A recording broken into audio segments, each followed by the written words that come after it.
Hello friends, कैसे हो आप लोग।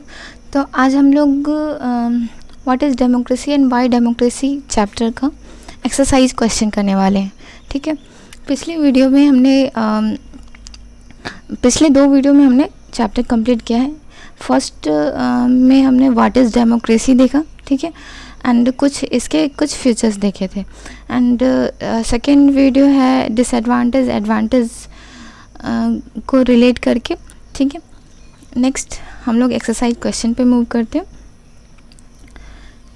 तो आपका क्वेश्चन है, here is some information about 4 countries based on this information how would you classify each of this country. आपको 4 कंट्रीज़ के बारे में कुछ इन्फॉर्मेशन दी हुई है, कुछ जानकारियाँ दी हुई है कि 4 देशों के बारे में। ठीक है, तो उन जानकारियों के बेसिस पे आपको बताना है कि यहाँ लोकतंत्र, इस देश में लोकतंत्र है या नहीं है, या आप श्योर नहीं हो। ठीक है, डेमोक्रेटिक है या अनडेमोक्रेटिक है या नॉट श्योर। ओके, इन तीनों में से कोई ऑप्शन सेलेक्ट करना है।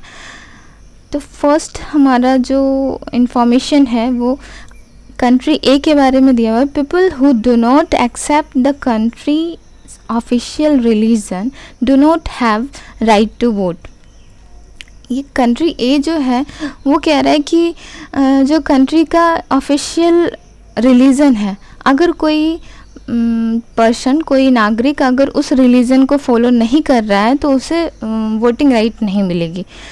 तो हमने क्या पढ़ा था कि एवरीवन इज़ इक्वल, है ना।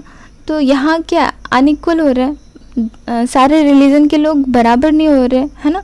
रिलीजन के अनुसार मतलब धर्म के बेसिस पे जो है डिफरेंस हो रहा है ना, तो ये अनडेमोक्रेटिक हो गया। हमारा सेकेंड जो है country B, the same party has been winning election for the last 20 year. इसमें कह रहा है कि एक ही पार्टी 20 साल से इलेक्शन जीत रही है।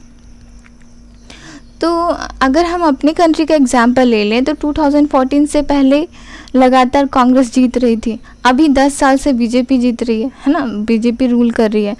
तो इसका मतलब ये तो नहीं है कि डेमोक्रेसी नहीं है, लेकिन ऐसा भी हो सकता है कि फ्री एंड फेयर इलेक्शन ना करवा के जो रूलिंग पार्टी है वो लोगों पे दबाव बना के जीत रही है। तो हम लोग श्योर नहीं हैं, तो इसका आंसर हम लोग नोट श्योर कर लेते हैं। ठीक है, थर्ड है country C, ruling party has lost in the last 3 election. जो रूलिंग पार्टी है वो पिछले 3 इलेक्शन में वो हारती आई थी और इस बार जीती है। मतलब पहले हारी भी है और इस बार जीती भी है, तो चांसेस इनके जीतने और हारने की दोनों की बन रही है, तो ये डेमोक्रेटिक है। Okay, country D, there is no independent election commission. अब देखिए, अगर हम डेमोक्रेटिक कंट्री की बात करें, लोकतंत्र जिस भी देश में है उसकी बात करें, तो इलेक्शन कमीशन तो ज़रूरी है, ठीक है, और उनके ऊपर कोई एडमिनिस्टर भी नहीं कर सकते। मतलब ऐसा नहीं है कि जो पार्लियामेंट वाले हैं वो उनको रूल कर सकते हैं, वो तो इलेक्शन कमीशन वाले जो हैं वो बाध्य हैं फ्री और फेयर इलेक्शन करवाने के लिए। अगर इलेक्शन कमीशन इंडिपेंडेंट नहीं है तो इसका मतलब वो अनडेमोक्रेटिक होगा। ठीक है, किसी भी पार्टी से इन्फ्लुएंस होकर वो किसी पार्टी को जिता रहा है, तो अगर इंडिपेंडेंट नहीं है तो ये अनडेमोक्रेटिक ही होगा। लेकिन यहाँ तो आपका डी ऑप्शन में भी अनडेमोक्रेटिक। सेकेंड क्वेश्चन हम लोग देख लेते हैं। Here is some information about 4 countries based on this information. How would you classify each of this country? इसमें भी सेम थिंग करना है, आपको बताना है डेमोक्रेटिक है या नहीं है, या आप श्योर नहीं हो। ठीक है, तो फर्दर हम लोग कंट्री के इंफॉर्मेशन पे मूव करते हैं। कंट्री पी के बारे में दिया हुआ है कि parliament can not pass a law about the army without the consent of chief of army. देखिए, कह रहा है कि पार्लियामेंट के इस पर्टिकुलर कंट्री में पार्लियामेंट के पास पावर नहीं है कि वो बिना आर्मी चीफ से पूछे आर्मी के लिए कोई लॉ बना दे। तो हमने क्या पढ़ा था, जो हमारी इलेक्टेड मेंबर्स हैं, ठीक है, तो वो उनके पास पावर होती है ना, कोई भी डिसीजन लेने की। लेकिन यहाँ क्या है, उनको आर्मी चीफ से पूछना पड़ रहा है, तो ये अनडेमोक्रेटिक है। कंट्री क्यू की बात करें, सेकेंड जो इंफॉर्मेशन है कंट्री क्यू के बारे में, the parliament can not pass a law reducing the power of judiciary. कह रहा है कि पार्लियामेंट जुडिशरी की पावर को कम करने के लिए, मतलब जो हमारा सुप्रीम कोर्ट है, जैसे हाई कोर्ट है, इनकी पावर को कम करने के लिए पार्लियामेंट कोई लॉ नहीं पास कर सकती। ठीक है, देखिए जो भी डेमोक्रेटिक कंट्री है ना, उसमें जो सुपीरियरिटी है वो जुडिशरी की होती है। ठीक है, अगर ऐसा है, अगर पार्लियामेंट उनके कोई भी पावर को चेंज नहीं कर पा रही है, रिड्यूस कम नहीं कर पा रही है, तो इसका मतलब उस कंट्री में डेमोक्रेसी है। ठीक है, तो वो कंट्री डेमोक्रेटिक होगा। हमारे सी इंफॉर्मेशन जो है कंट्री आर के बारे में, the country's leader can not sign any treaty with another country without taking permission from its neighbouring country.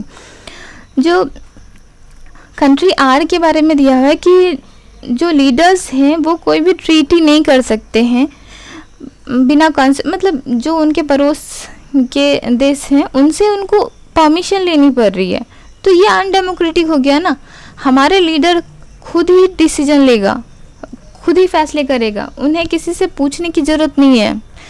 ठीक है, तो ये अनडेमोक्रेटिक हो गया। इंफॉर्मेशन डी में क्या लिखा हुआ है कि country as all the major economic decision about the country are taken by official of the central bank which minister cannot change।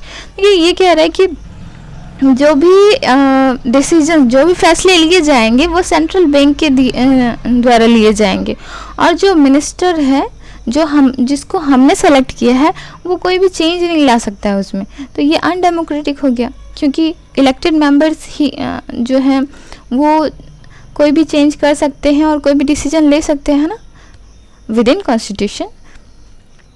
Okay, हमारा थर्ड क्वेश्चन है, which of this is not good argument in favour of democracy and Y.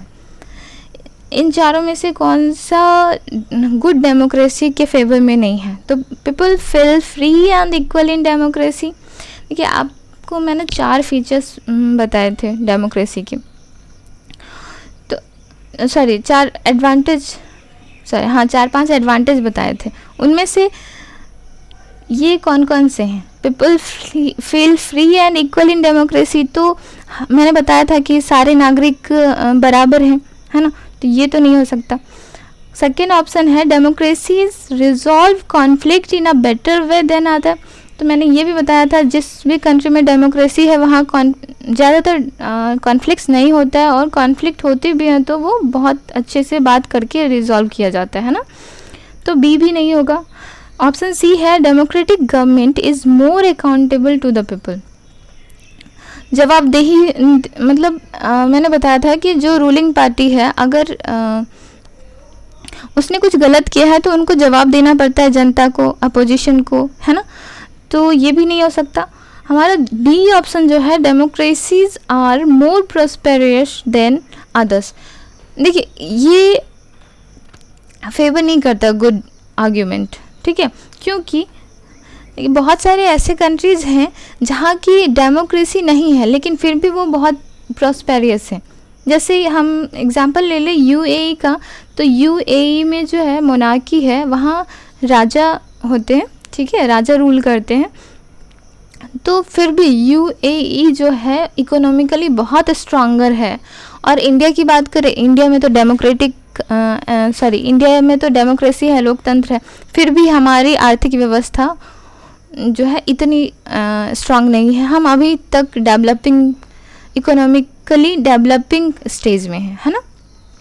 हमारा fourth question क्या कह रहा है कि each of this statement contain a democratic and undemocratic element.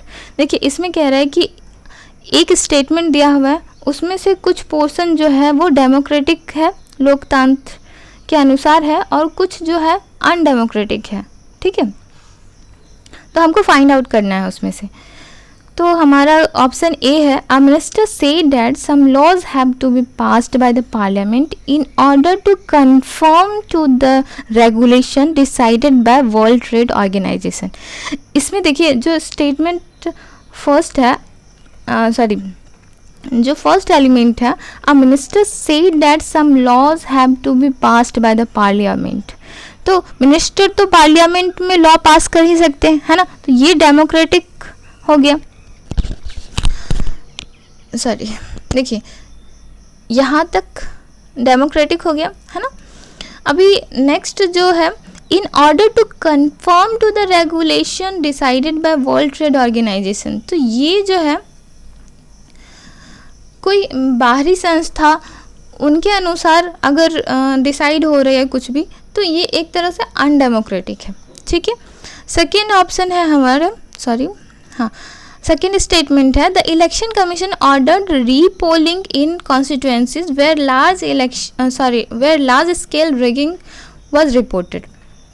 यहाँ देखिए जो हमारा फर्स्ट पार्ट है स्टेटमेंट का, the election commission ordered repolling in a constituency, तो क्योंकि इलेक्शन कमीशन इंडिपेंडेंट है, अभी फर्स्ट या सेकंड क्वेश्चन में हमने डिस्कस किया था कि इलेक्शन कमीशन इंडिपेंडेंट होना चाहिए, तो अगर कुछ धांधली हुई है, कुछ घपले हुए हैं अगर इलेक्शन में, तो इलेक्शन कमीशन रीपोलिंग कर सकता है ना।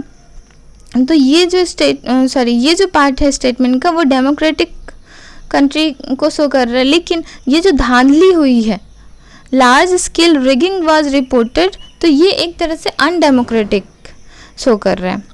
हमारा सी ऑप्शन जो है, women's representation in the parliament has barely reached 10%, this led women's organisation to demand 1/3 seat for women.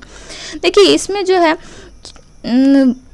जो औरतें डिमांड कर रही हैं कि 1/3 सीट जो है वो रिजर्व चाहिए उनको, तो ये एक तरह से डेमोक्रेटिक हो गया, क्योंकि हम अपनी मांग रख सकते हैं, है ना। लेकिन फर्स्ट जो है, क्योंकि जो औरतें हैं उनकी परसेंटेज बढ़ नहीं रही है, ठीक है, बेयरली 10% है, तो ये एक अनडेमोक्रेटिक पार्ट हो गया, एलिमेंट हो गया स्टेटमेंट का। Okay, that's it. हम लोग 4 क्वेश्चन हम लोग ने किया है, कुछ और क्वेश्चंस हैं जो हम लोग नेक्स्ट वीडियो में करेंगे। Thanks for today. And one more thing, please like our video and please share and subscribe. Yeah, okay, thanks for today.